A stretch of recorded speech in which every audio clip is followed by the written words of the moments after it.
الله أكبر الله أكبر أشهد أن لا إله إلا الله وأشهد أن محمد رسول الله.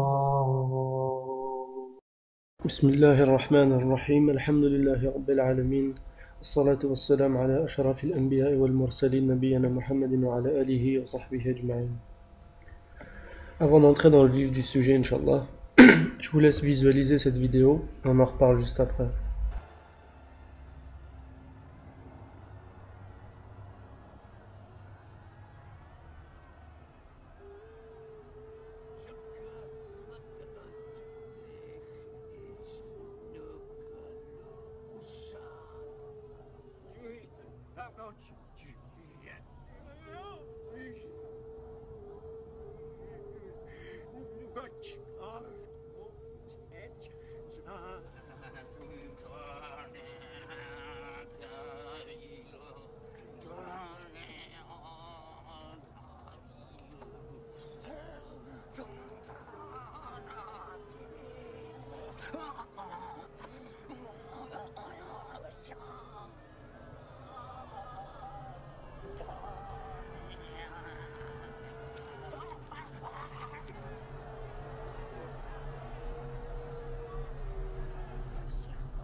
Cet extrait met en scène une des méthodes qu'utilisaient les autorités du peuple maya pour gagner la confiance du peuple, renforcer leur légitimité et asseoir leur domination.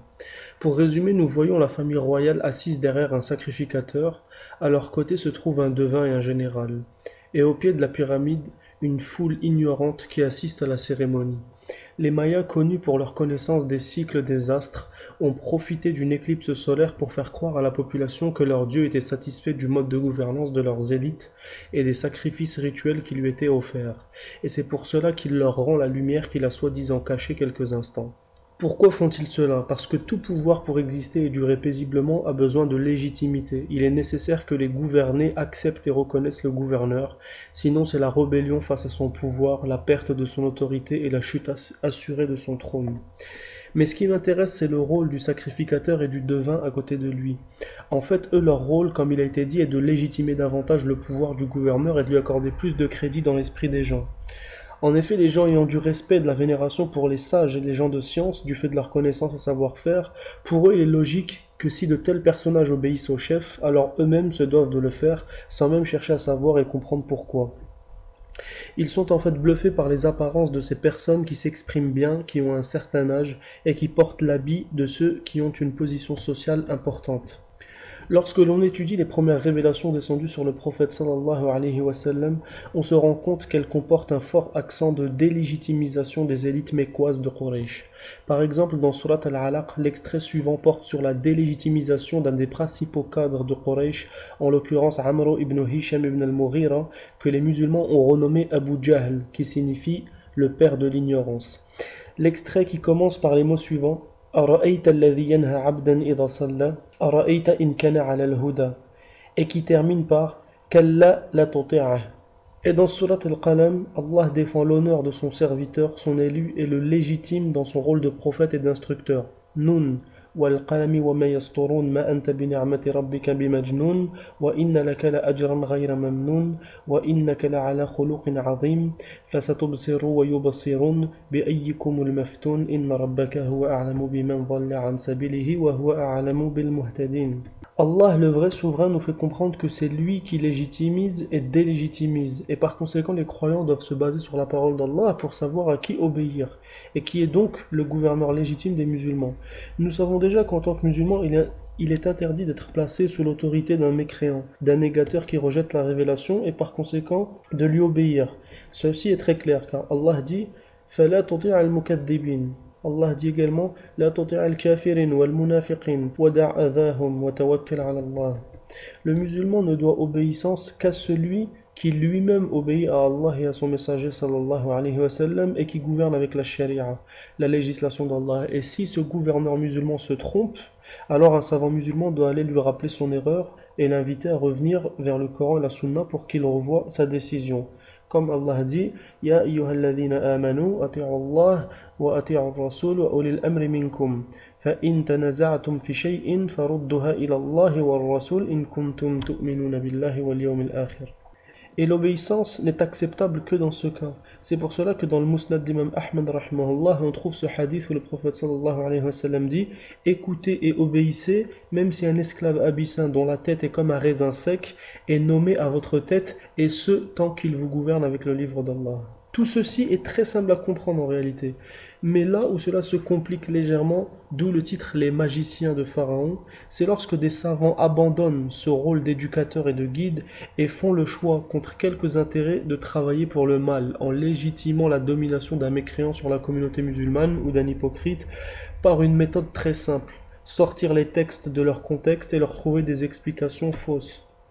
Par exemple, quand Allah nous dit وَمَنْ لَمْ يَحْكُمْ بِمَا أَنزَلَ اللَّهُ فَأُولَٰئِكَ هُمُ الْكَافِرُونَ.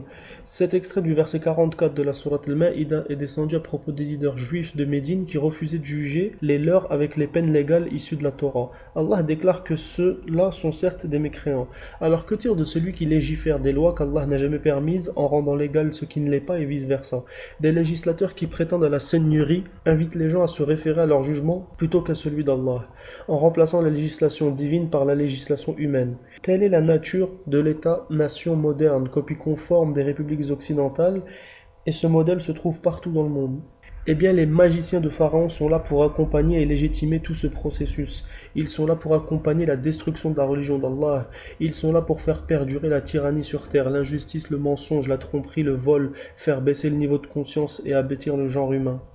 Au lieu d'être au service d'Allah subhanahu wa ta'ala et d'écouter sa parole qu'il leur est directement adressée lorsqu'il dit فَلَا تَخْشَوْا النَّاسَ وَاخْشَوْنِي وَلَا تَشْتَرُوا بِآيَاتِي ثَمَنًا قَلِيلًا. Ils se comportent plutôt comme des magiciens recherchant l'agrément des tyrans pour illusionner les foules du haut de leur imposture intellectuelle. وَجَاءَ السَّحَرَةُ فِرْعَوْنَ وَقَالُوا إِنَّ لَنَا لَأَجْرًا إِنْ كُنَّا نَحْنُ الْغَالِبِينَ قَالَ نَعَمْ وَإِنَّكُمْ مِنَ الْمُقَرَّبِينَ. Vous serez avec moi en haut de la pyramide. Et ces magiciens du verbe, ces magiciens de l'éloquence, ces magiciens de l'apparat, leur arme favorite c'est l'ambiguïté, les explications tordues, les approximations, la rudesse avec les véridiques et la douceur avec les hypocrites et les mécréants acharnés. Ils sont semblables à ces sacrificateurs païens qui, pour faire durer le royaume de leur maître, de leur seigneur, étaient prêts à concocter n'importe quel poison, n'importe quelle bombe qui, quand elle explose, détruit bien plus qu'une arme de guerre. Ces savants de fin des temps, comme a dit le prophète sallallahu alayhi wa sallam, sont les êtres les plus détestables qui vivent sur cette terre. Et certes, Allah voit bien ce qu'ils font. Ils ne dénoncent pas la mécréance, ni la trahison de l'intérieur, non. Plutôt, il livre la communauté à ses ennemis les plus farouches. Il ne dénonce pas les gouverneurs illégitimes qui asservissent les jeunes et moins jeunes dans leur police et leurs armées, qui seront en première ligne, qui sont et seront en première ligne face aux musulmans. Ils sont à l'image des rabbins de l'époque de Isa alayhi salam. Ces rabbins qui avaient accompagné la destruction de la religion en faisant de la religion un outil pour s'élever socialement au détriment de la vérité. Ces rabbins qui avaient fait du temple un marché. Ces rabbins qui servaient le roi apostat Hérode Ier. Ces rabbins qui couvraient les agissements criminels de l'Empire romain qui occupait la Palestine. Ces rabbins qui appelaient les gens à s'écarter du Messie et ne pas le suivre. Ces rabbins qui justifiaient le meurtre de saints et de prophètes. Ces mêmes rabbins occupent aujourd'hui les premiers rangs de la communauté musulmane. Et ils font tout cela alors qu'ils savent.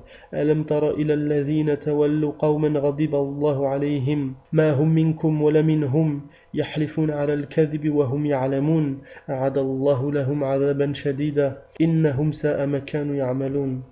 Louange à Allah qui par la bouche de son prophète sallallahu alayhi wa sallam nous apprend que jamais cette communauté ne s'unira sur une erreur ou du mensonge, et il y aura toujours un groupe de cette communauté qui restera victorieux sur la vérité, que ce soit de par le djihad du savoir, argument contre argument pour réfuter le faux, ou le djihad militaire, armée contre armée pour repousser les injustes et les mettre hors d'état de nuire.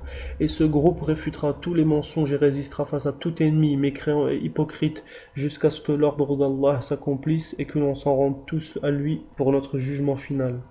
Qu'Allah nous mette du nombre de ceux qui iront s'hydrater auprès d'Al-Kawthar avec le prophète sallallahu alayhi wa sallam, et préserve les véridiques du chemin de ceux qui ont vendu leur religion et leur âme en se mettant au service de la mécréance. وَلَبِئْسَ مَا اشْتَرَوْا بِهِ أَنفُسَهُمْ لَوْ كَانُوا يَعْلَمُونَ. وسبحانك اللهم وبحمدك أشهد أن لا إله إلا أنت أستغفرك وأتوب إليك والسلام عليكم ورحمة الله.